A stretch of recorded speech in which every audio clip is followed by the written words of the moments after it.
যুদ্ধবিমান ধসের ঘটনায় এখনো হতবিহ্বল দেশ। নিহতের সংখ্যা চাপানোর অভিযোগ।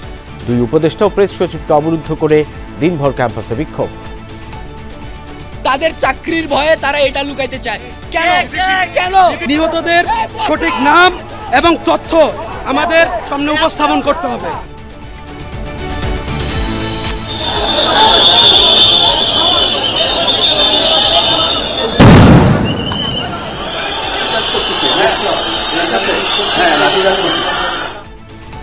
সচিবালয় ঘেরাও ও ভাঙচুর কেন্দ্র করে যৌথ বাহিনীর সঙ্গে কিছু শিক্ষার্থী সংঘর্ষ।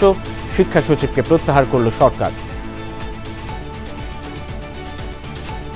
আমরা উপদেষ্টার পদত্যাগের জন্য আসছিলাম, কিন্তু আমাদের উপর যে আক্রমণ করা হলো তা কিন্তু শিক্ষা উপদেষ্টার নির্দেশে আসে নাই। তা উপর মহল থেকে নির্দেশের কারণে আমাদের উপর প্রশাসনের দ্বারা আক্রমণ করা হয়েছে। কালকে আমরা নতুন দাবির সাথে নতুন কর্মসূচি ঘোষণা করবো ইনশাল্লাহ।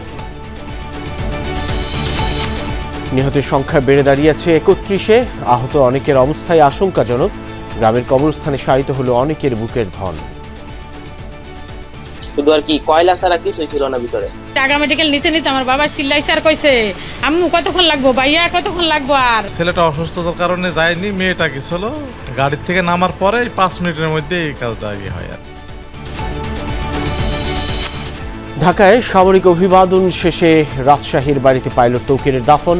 সামাজিক মাধ্যমে গুজব বিশ্বাস না করার আহ্বান বিমান বাহিনী প্রধানের। হতাহতদের স্মরণে দোয়া মাহফিল সহ বিএনপির শোক কর্মসূচি। নিহতের সংখ্যা নিয়ে জামায়াত আমিরের সংশয়। পূর্ব নির্ধারিত পদযাত্রা স্থগিত করে এনসিপি।